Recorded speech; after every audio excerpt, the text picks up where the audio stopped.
Salama Ngale, umemsikia kauli mbili hizi tumezichukua. Kabla ya dili hili halijatokea, Uzuri alisema kwamba ukishapigwa kwenye usajili unawaambia ma-influencer kwamba hatakuwa na mpango naye, lakini unakubali tu kwamba umepigwa. Na leo ametoa tena kauli hiyo kwamba mchezaji gani huyo? Mchezaji yenyewe sio kikosi cha kwanza, hana thamani ya bilioni 1. Mchezaji yenyewe wa mkopo. Yote amezungumza mwenyekiti wa bodi ya wakurugenzi Mzee Magori alipotua pale Zanzibar, Selemani Mwalimu. Ninachokiamini ni kwamba Selemani Mwalimu alikuwa kwenye mpango ya Simba. Ndio maana walimtambulisha Simba Day. Ndio maana walimtambulisha Simba Day. Na ndio maana baada ya heka za kwanza zilizotokea kwamba Wydad wanataka warudi mezani kwa sababu ya uongozi ulibadilika, wanataka kunegotiate upya, Simba alirudi mezani na wakaenda kuzungumza tena kwa mara nyingine. Hiyo ilikuwa inathibitisha kwamba Simba wanamhitaji Mwalimu. Na kocha Steve Barker pengine angemtumia kwa msimu huu kwenye kikosi cha Simba, aidha kama kikosi cha kwanza ama kama ilivyokuwa kwa msimu uliopita, kwa sababu tuliweka mjadala hapa kwamba Mwalimu anaweza kuvaa viatu na akafunga kamba akawa striker tegemeo kwenye kikosi cha Simba. Hoja zilikuja nyingi sana hapa, lakini mwisho wa picha ni kwamba kocha alikuwa na mtazamaji. Hilo ndio jibu pekee ambalo lilikuwa limesalia, kwamba kama anamtaka kweli basi tuna Simba wanambakisha, lakini kama umhitaji pengine tungeona amemwaga. Kwa hiyo kwa sekeseke la kwanza lililotokea ilikuwa inathibitisha kwamba kocha Steve Barker lakini pia hata uongozi wa Simba waliridhia kutaka kumchukua Mwalimu kwa mara ya pili. Kwa utani kidogo, lakini ndio uhalisia ni kwamba football ina vitu vingi sana, lakini mnapokuja kwenye swala utani wa jadi na masuala ya serious kwenye biashara ama kwenye kazi, ndio unatakiwa kuhakikisha kwamba haupati changamoto yoyote ili kujikwamisha wewe. Pesa iko benki, pesa inajua kwenda kwenye benki ya nani? Sababu inavyoonekana hapa ni kwamba ilikuwa ni swala la fedha, sio swala la mchezaji kukubali au kukataa.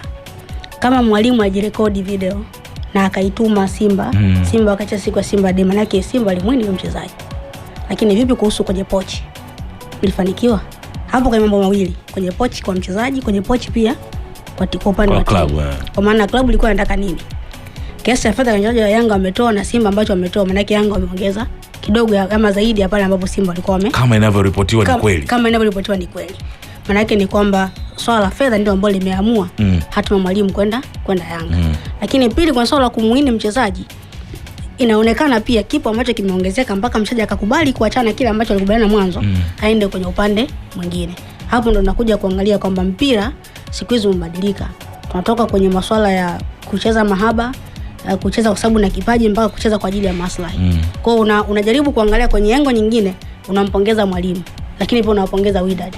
Wao kama wafanya biashara wenye mali wamepata kiasi cha fedha pengine nyongeza kile ambacho alikitaka kukitoa Simba. Lakini pia kwa Mwalimu unamwambia, mbali na karia yako kwamba utacheza klabu kubwa labda kama Simba, ligi ya mabingwa na mazingira mengine, lakini unapata nini baada ya hapo? Kwa mimi siwezi kumlaumu Mwalimu, ila nitawalaumu Simba. Kama waliona wameshafanikisha deal na maongezi yalikuwepo, kwa nini wasingesecure deal hilo, yani wasingeweka hiyo fedha haraka kuliko kutengeneza hayo mazingira? Maana yake ingebaki Simba wanalaumu Wydad kwamba mbona labda mliweka hela kidogo, kwa sababu ilipotia kama Simba waliweka hela. Sababu hata mwanzo ukiwauliza sakata la mwanzo kabisa, ndio akaambiwa arudi kule. Pesa ambayo mnasema mlikubaliana, mliipeleka? Kila mtu anapita huku, anatokea upande huu. Hakuna ambaye alithibitisha kwamba fedha iliwekwa. Kwa hiyo inaonekana hata kwenye hili, kwa swala la fedha ndicho ambacho kimekwamisha Mwalimu kwenda kwenye kikosi cha Simba. Bisivyo bahati, Simba ajikuta kwenye mtego mgumu sana kwenye eneo la kushambulia. Swala la pre-season limechora picha ilikuwa Mwalimu ni muhimu kiasi gani kuelekea msimu huu mpya. Achana na namba zake, sijui changamoto zake, tabia zake za msimu uliopita, kuelekea msimu mpya Mwalimu alionekana kwamba inawezekana akawa ndio target kwa kile ambacho kinaonekana kwa dirisha la usajili, kwa aina ya majina ambayo ameingia kwenye kikosi cha Simba na kile ambacho amekionyesha. Najaribu kuangalia baada sasa ya Mwalimu kutoka kwenye kikosi cha Simba, huo mzigo Simba wanambebesha nani? Dumbia. Ukiangalia hali ya Dumbia na pressure inapigwa mtandaoni, hiyo ni changamoto nyingine ambayo Simba anakwenda nayo kwa mechi ya dabi kesho, lakini pia na michezo mingine ya ligi. Kinachoombwa kwa sasa hivi ni either Simba atafute striker mwingine yonyongeza, ndio unarudi sasa ndani kuja kuuliza striker gani mzawa anaweza kukupa kile ambacho Mwalimu angeweza kumpa Simba kwa msimu unaokuja, au kile ambacho alikitoa kwa msimu uliopita. unarudi nje unaangalia mazingira yako yanakuruhusu ulete mchezaji mwingine kutoka nje eneo la kushambulia. Unatakiwa kufanya maamuzi magumu sana ili ufanikishe kwenye hizi siku 3 siku 4 zilizobakia kuendesha usajili.